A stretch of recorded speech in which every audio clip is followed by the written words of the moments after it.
وَأَذِّن فِي النَّاسِ بِالْحَجِّ يَأْتُوكَ رِجَالًا وَعَلَى كُلِّ ضَامِرٍ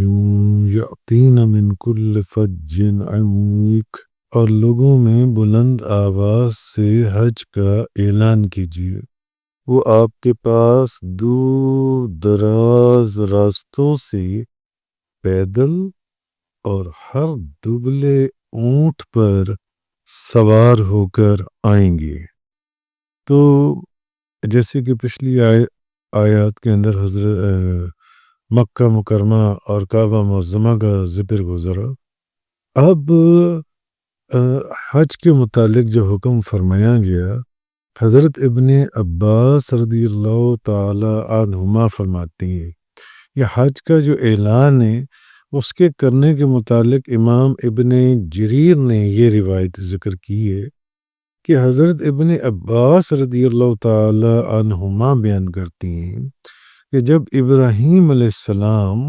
بیت اللہ کی تعمیر سے فارغ ہوئے تو اللہ نے انہیں حکم دیا کہ آپ لوگوں میں حج کا اعلان کر دیجئے۔ تو حضرت ابراہیم علیہ السلام نے کہا، انہوں نے کہا اے میرے رب، ان سب لوگوں تک میری آواز کیسے پہنچے گی؟ یعنی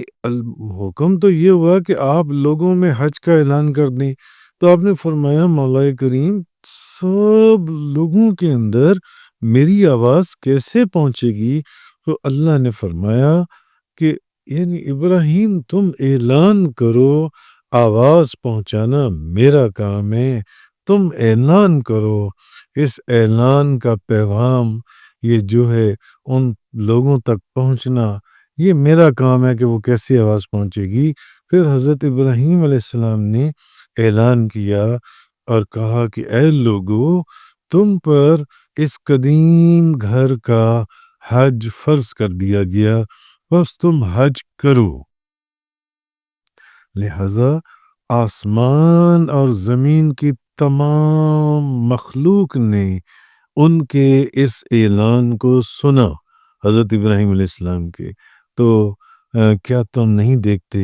کہ زمین کے دور دراز علاقوں سے لوگ تلبیہ پڑھتے ہوئے حج کرنے کے لیے آتے ہیں، ہر کوئی۔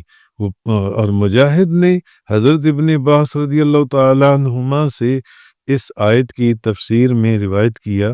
کہ حضرت ابراہیم علیہ السلام نے ایک پتھر پر کھڑے ہو کر ندا کی، اے لوگو، اللہ نے تمہارے اوپر حج فرض کر دیا ہے۔ تو اللہ تعالیٰ نے یہ ندا ان سب کو سنا دی جو مردوں کی پشت میں اور عورتوں کے رحموں میں تھے، وہاں تک بھی یہ آواز پہنچ گئی اور ان سب نے اس ندا کا جواب دیا۔ تو جو اللہ کے علم میں قیامت تک حج کرنے والے تھے، جنہوں نے حج کرنا تھا، جن کے نصیب میں حج تھا، تو جنہوں نے حج کے لیے آنا تھا، انہوں نے کہا لبیک اللہم لبیک۔ تو اصل میں آج بھی آپ دیکھ لیجئے عمرہ کرنے والے حاجی جب جاتے ہیں حج کے لیے تو تلبیہ پڑھتے ہوئے جاتے ہیں، لبیک اللہم لبیک لبیک لا شریک لک لبیک ان الحمد والنعمت لک والملک لا شریک لک۔ تو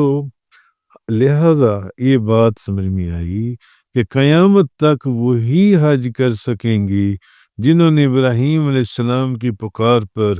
جس تک سب تک آپ کی آواز اللہ نے پہنچا دی تھی جب آپ نے حج کے لیے بلایا، مگر جس نے آگے سے لبیک کہا وہ حج ضرور کرے گا اپنے زندگی میں۔ تو بہرحال وَأَذِّن فِي النَّاسِ بِالْحَجِّ، اور لوگوں میں حج کا عام اعلان کر دو۔ تو کعبہ شریف کی تعمیر کے بعد ابراہیم علیہ السلام کو اصل میں جو حکم دیا گیا تھا کہ اب لوگوں کو میرے گھر آنے کی دعوت دو، تو ابراہیم علیہ السلام نے کوہ ابو قبیس کے اوپر اس پہاڑ کے اوپر چڑھ کر جہان کے لوگوں کو ندا کر دی کہ بیت اللہ کا حج کرو، بیت اللہ کا حج کرو۔ تو جن کی قسمت میں حج کرنا لکھا تھا انہوں نے اپنے اگر وہ باپوں کی پشتوں میں اور ماؤں کے پیٹوں میں تھے تو انہوں نے جواب دیا لبیک اللہم لبیک، یعنی میں حاضر ہوں اے اللہ، میں حاضر ہوں۔ تو بہرحال انبیاء کرام کو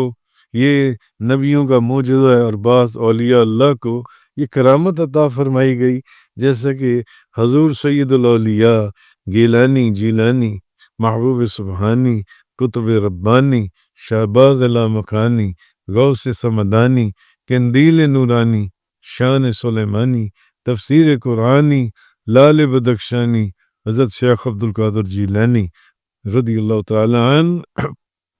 آپ کا وہ قول اور آپ کا وہ فرمان قدمی حاضہی علی رکبت کل ولی اللہ، جب آپ نے یہ فرمایا کہ یہ میرا قدم ہر ولی کی گردن کے اوپر ہے، تو اس وقت جتنے اولیاء اللہ زمین پر تھے سب نے حضور غوث اعظم شیخ عبد القادر جیلانی رضی اللہ تعالی عنہ جو بغداد میں اپنی یہ آواز بلند فرما رہے تھے قدمی حاضہی علی رکبت کل ولی اللہ،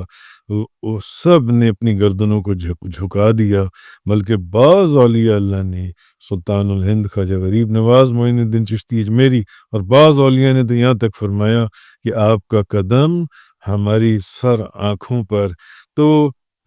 دیوبندی مکتبہ فکر کے مشہور عالم دین مولوی اشرف علی تھانوی صاحب وہ اسی زمن میں لکھتے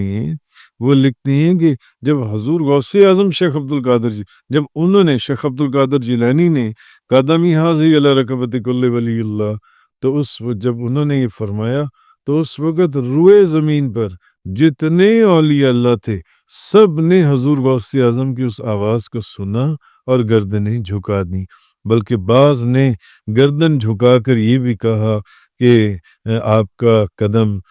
ہماری سر آنکھوں پر۔ تو مولانا اشرف علی تھانوی صاحب فرماتے ہیں کہ یہ ویسا ہی قصہ ہوا جیسا کہ خلیل اللہ کی آواز کو حق تعالی نے تمام عالم میں پہنچایا، حتیٰ کہ ارواح نے بھی اپنے ماں باپ کی پشت اور رحم میں جواب دیا کہ لبیک اللہم لبیک۔ تو آپ فرماتے ہیں مولانا اشرف علی تھانوی اسی طرح حضرت شیخ عبد القادر جیلانی کی وہ آواز خلیل الہی کی آواز تھی، اور وہ جن سی ہے وہ آواز خلیل الہی، تو جس کو تمام عالم کے اولیاء وقت نے سنا تو اللہ نے سب کو یہ آواز جن سی ہے یہ پہنچا دی۔ اچھا، اب آگے جو فرمایا گیا یأتوک رجالا، وہ تمہارے پاس پیدل آئیں گے، یأتوک رجالا، اور یأتوک رجالا وعلی کل دامر یأتین من کل فج عمیق، وہ آپ کے پاس دور دراز راستوں سے پیدل اور ہر دبلے اونٹ پر سوار ہو کر آئیں گے۔ یعنی جب آپ لوگوں میں حج کا اعلان کریں گے تو لوگ آپ کے پاس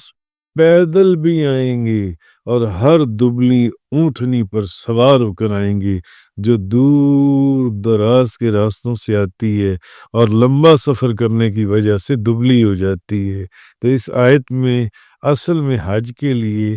پیدل آنے والوں کا پہلے ذکر کیا گیا اور اونٹ کے اوپر آنے والوں کا بعد میں ذکر کیا گیا، تو معلوم ہوا کہ پیدل حج کرنا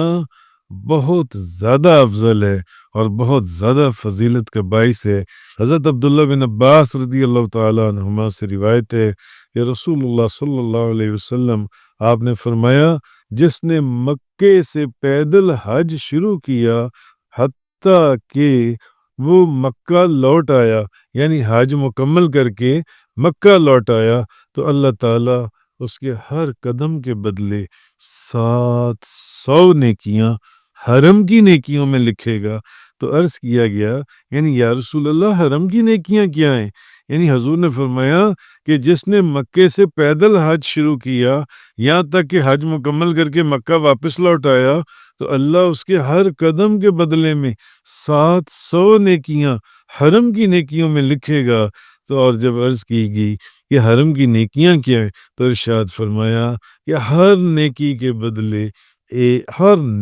بدلے 1,00,000 نیکیاں، 1,00,000 نیکیاں۔ اب 1,00,000 نیکیوں کو آپ ان 700 سے اگر ملٹیپلائی کر دیں تو 7 کروڑ بنتا ہے۔ یعنی جس نے مکے سے پیدل حج شروع کیا اور وہ حج مکمل کر کے مکہ لوٹ آیا تو اللہ تعالیٰ اس کے ہر قدم کے بدلے میں 700 نیکیاں حرم کی نیکیوں میں، تو یہ 7 کروڑ نیکیاں ایک ایک قدم کے اوپر یعنی کہ اس بندے کے نامہ اعمال میں وہ لکھی جائیں گی۔ تو یہ آج جو حج کے متعلق حکم فرمایا گیا سورہ حج کی آیت نمبر 27، وَأَذَّنْ فِي النَّاسِ بِالْحَجِّ، اور لوگوں میں بلند آواز سے حج کا اعلان کیجیے۔ وآخر دعوانا ان الحمد للہ رب العالمین۔ تفسیر قرآن کا یہ لیکچر انگلش میں سننے کے لیے براہ کرم ڈسکرپشن میں موجود لنک پر کلک کریں۔